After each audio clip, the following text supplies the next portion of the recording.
Dans cette vidéo, il est question du président américain John Quincy Adams.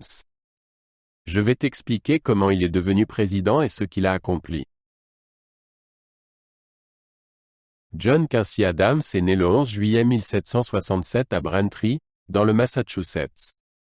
Il était le fils de John Adams, le deuxième président des États-Unis, et d'Abigail Adams.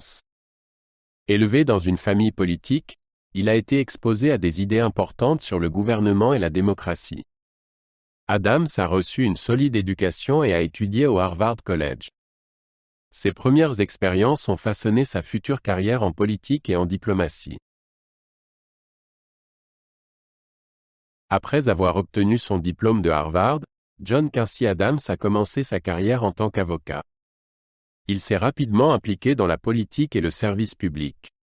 Adams a été diplomate dans plusieurs pays, dont les Pays-Bas et la Prusse.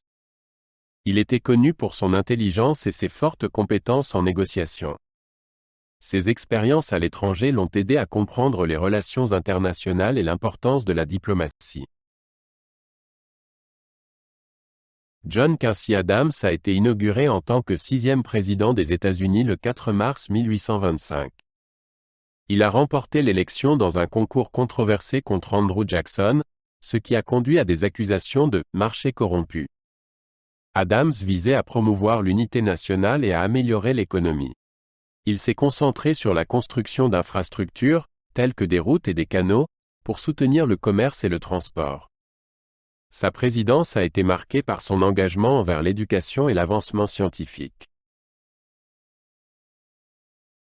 Au cours de sa présidence, Adams a proposé plusieurs politiques intérieures ambitieuses. Il voulait créer une université nationale et promouvoir la recherche scientifique. Adams a également soutenu la construction de routes et de canaux pour améliorer le transport à travers le pays. Il croyait qu'une économie forte était essentielle à la croissance nationale. Cependant, de nombreuses propositions ont rencontré l'opposition du Congrès, rendant difficile la mise en œuvre de ces plans. La politique étrangère d'Adams était axée sur la promotion de la paix et de la coopération avec d'autres nations. Il croyait en la diplomatie et à la négociation plutôt qu'aux conflits militaires. Adams a travaillé à renforcer les relations avec les pays européens et à améliorer le commerce. Il a également soutenu l'idée d'une expansion américaine, mais souhaitait le faire pacifiquement. Son approche des relations étrangères mettait l'accent sur l'importance du respect mutuel et de la compréhension. L'une des réalisations significatives durant la présidence d'Adams fut le soutien au projet du canal de l'Erie. Le canal de l'Erie était un grand projet d'infrastructure qui reliait le fleuve Hudson au lac Erie. Ce canal a considérablement amélioré le transport et le commerce dans le nord-est des États-Unis. Il a permis de déplacer les marchandises plus efficacement, bénéficiant ainsi à l'économie. Le succès du canal de l'Erie a servi d'exemple pour de futurs projets d'infrastructure. John Quincy Adams a fait face à une opposition significative durant sa présidence. De nombreux membres du Congrès n'étaient pas favorables à ses politiques et propositions. Le climat politique était divisé, avec un fort soutien pour Andrew Jackson et ses partisans. Adams a eu du mal à obtenir l'approbation de ses initiatives, ce qui a conduit à de la frustration. Malgré ces défis, il est resté fidèle à sa vision pour le pays. John Quincy Adams est reconnu pour son dévouement au service public et son engagement envers l'éducation. Bien que sa présidence ait rencontré de nombreux défis, il a jeté les bases de futurs projets d'infrastructure.